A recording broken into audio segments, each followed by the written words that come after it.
gonna move this over here just in case you can see it. Hey there, how's it going? It is winter time here in Pennsylvania. I'm still getting out fishing a little bit, but I spend a lot more time thinking about fishing and unfortunately looking for gear and other ideas. So today we're unboxing my latest haul from AliExpress. So let's get right into it. I think this combined shipping order sometimes takes a little bit longer, but it took 17 days from the time I ordered to the time I get it, January 14th through January 31st. Now, I did place this order when I did because I was thinking about making this purchase in February. So Chinese New Year is in February, and this year I think it's the second week of February. So I started thinking, I'm like, you know what? If I want this stuff, maybe for the spring fishing, maybe if I wanted it to do some stuff in March and who knows, even February, I just needed to buy it in January. So that's what I did. So let's see here. We're gonna set that aside. We're gonna set that aside. And this one's mostly in Chinese, so I don't know what's in it. So we're gonna open it up. Maybe we'll set that aside too. What's this? I don't know who this one's from. Okay, we'll start with this one. Okay, so the OSP dice was a big lure last year. I thought about giving it a try, and I didn't. So then I found these Blocks ones, which are a knockoff, but they're basically the same thing. They're probably not the same quality, I wouldn't think, but these were pretty inexpensive, so I figured I'd give them a try. They don't have any scent to them whatsoever, but the OSP dice is basically just this little, you know, this little funky thing, and it looks like something that they haven't seen, so I figured I'd give it a try. Oh, and now I know what's in that other one. So we'll go right back to it. Black and then green pumpkin. I think I might know what this is now. Maybe not too. Nope, not what I thought it was. We'll get to that in a second. Actually, it's what I thought it was originally. There's a better way to say it. Okay, and then I tell you what, this seems really big for what I could have. This could have been an AliExpress fail. I mean, this is a big package for what I thought I ordered. This is crazy the way these come packaged. Oh, wait till you see these. So this, I don't know, Beherit's egg lure. This thing looked funky, but look how big this thing is. I mean, there's only 6 little lures in here. Like, they're not much bigger than these, right? So I'm like, I started wondering, I'm like, did I get the right thing or not here? So I got 2 different colors. There's 2 different styles too. So this one's called a low resistance and this one's a high resistance. So I think the high resistance will sink slower. The low resistance will sink a little bit faster. I guess this is just like a little free gift. I'll check them out. They look a little big compared to the snaps that I usually like to use. But I'm going to open one of these up so you can see what this is. This lure may not work at all. I mean, this may, but it came up in one of the Facebook groups, one of the Bait Finesse groups. I don't know if it was Pete or Kim from the Bait Finesse channel that... Sorry, I don't know that one. My freaking Alexa. Boy, I tell you what, they make it hard to get into this thing. Oh, wait a minute. It comes in from the top. So you can see, you know, this has like has these little octopus looking things, but then it's got this counterweight lock, right? And there's 2 different size weights that go in here. You can probably see them better from the back. They almost look like little Ned heads. And as I understand it, so we've got this, ooh, you still have mold release on them. So here's the counterweight, here's the little, man, this thing looks like it could have awesome action. So my understanding with this is, it's basically, oh yeah, actually that's exactly what you do. So you put this up through like that, and then you clip onto this, and it holds it in place. Makes me wonder, where's the hook go? Oh, you don't clip. Actually, so the way this is designed, boy, I feel like these might get lost easy. So you basically use that as your wacky rig hook, and your hook goes through this.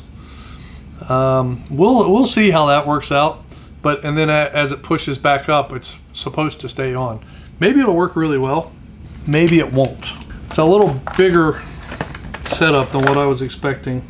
So we'll see how, might throw the lures just into a little plastic bag about this size. And then just throw the bait keepers or the counterweight lock in there. So these say they're fresh shrimp formula. I don't smell anything, but it definitely has something on it because it's leaving it all over my mat here. Anyway, something really different, but I thought I'd give it a try. Now to get into the real thing that I was ordering. Those were just sort of the, hey, since I'm ordering, what else is on my list? And honestly, it might have been those little egg lures that got me thinking, and then said, you know, what else should I order? What we have here is Daiwa Tatula 80. Yeah, I know this isn't a bait finesse reel. I'll get to that. First, let's just get a look at it.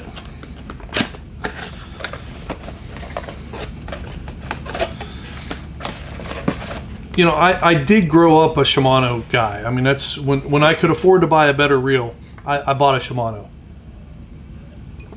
So for me to really be getting so much into these Daiwa bait casters, it's a little bit of a weird thing to me. Nothing fancy on the packaging, but it is. Man. Nice and smooth. Nice blacked out look. I mean, it's a really, really nice looking reel. And if you look at these two side by side, right? I mean, these are,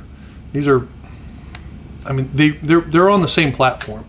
And so that's what the Salamandura is, what we got to start thinking about the Tatula. Another thing that I like about the Tatula, and I mentioned this on the Shimano SLX, it's hard to find a slower gear ratio reel for bait finesse. You know, when I'm out on the kayak, I'd kind of like to have at least a couple slower ratio reels for a crankbait and a swim bait. You know, a lot of the other stuff I do, the gear ratio either doesn't matter or fast is perfectly fine, right? You know, when I'm doing a lot of the finesse, you know, weightless plastics and wacky rig stuff, Ned rigs, you have often a little bit of slack in your line, and so the extra gear ratio helps you pick it up a good bit. Even jerkbait fishing, you know, as you're twitching it, you get that little bit of a twitch in your line, and you can jerkbaits and swim baits, you know, you can get into the rhythm with the reel and basically keep the line almost perfectly straight to go with your action. This is a 6.3 gear ratio Tatula, and so I said, well, I really think that the Tatula needs to be the next bait finesse reel for Daiwa, and it should be like a US release. I mean, the Tatula has a pretty good following here, so I think if you had a Tatula BFS, I think it would go over pretty well. To fish this as BFS, there's a company called Gomexus. Makes a lot of really cool reel accessories, and I'm not one to really get into modifying my reels much, but they recently came out with this spool for the Daiwa Tatula 80. And so what I figured I would do is I would put this spool into the Tatula, and now I'll have a Tatula BFS. But it doesn't just stop there. If you've been a longtime fan of the channel, you'll know that one of the things, and this is just one, I mean, this feels so much more solid than the reel I'm getting ready to mention. So one of the things I didn't like about the Daiwa Alphas Air is that it didn't have a drag clicker. So this has no drag clicker. If I back that off a little bit, no drag clicker. So even if I put a BFS spool in it, I'm still not going to love this. Especially, you know, it's a reel that if I'm going to be using crankbaits or swim baits, I sometimes catch some big fish on those. I really want to know if a fish is pulling drag or not. So that's what this other one is that I went to a couple of times. This is a drag clicker kit, and basically then I'll install this. Now again, I'm not huge on modifying reels, but I will walk you through the process on this. You know, between my, you know, not so familiar with the inner workings of reels and, you know, a little bit of the vision problems that I have, I think it's a good test for, can you do this too? Because man, this blacked out reel is one heck of a nice looking reel, I'll tell you that much. And I'm glad that the Gomexa spool seems like it matches it just about perfectly. I'll do a proper sort of initial impressions of this after I turn it into a bait finesse reel. But how much did I pay for this? I didn't pay much for this. All in, taxes, everything, for the reel, for the spool, and for the clicker, I'll be at like $160, which is actually less than what the Salamandura goes for right now. So I can't complain about that. I think the Salamandura is technically might be a 70 size. They look almost identical. So I feel like all of the Salamandura non-air ones that aren't BFS are 70s. This is a Tatula 80, so it's a little bit different. Again, the reel was 121. That's what I picked up the Tatula for. So I mean, it's a great price if you just need a decent reel. The spool was only $23, and then the drag clicker kit was $13. And the reel and the drag clicker came from West Door. I've talked about them before. They seem to have really good prices on, you know, some of the Japanese brands. It looks legit. It says made in Thailand, you know, which is kind of interesting. You're buying it from AliExpress in China, but these things are crazy, aren't they? I'm definitely, I think these could be absolutely incredible early season this year. And they could also be great after the spawn, when like fish are looking for, you know, actually, and that's when like I caught a ton of fish on the wacky rig last year, was right up to spawn and then post spawn. So you're using those silent baits. So I don't know, I'll get that out a few times and see if I can catch anything on it. Tatula, I do have a rod on the way that I think I'm going to throw this on as well, and we'll see how that all goes.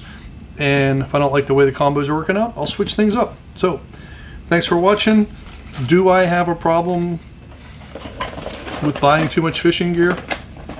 No, I'm just fine at it. I think I'm perfecting buying fishing gear. But seriously, the purchasing will slow down probably about now. I'm starting to get out fishing a little bit more. I'm hoping for an early spring. But honestly, I just have so much new stuff to spend time with this year. There's not much reason to buy much else new. So this modification video will be coming soon after you see this. Probably within a couple weeks, actually. So I got a lot of other stuff in the pipeline. Thanks for watching. Hope you're out there catching some amazing fish. And at the very least, if you're not, hope you're getting some amazing deals on gear. I'll see you next time.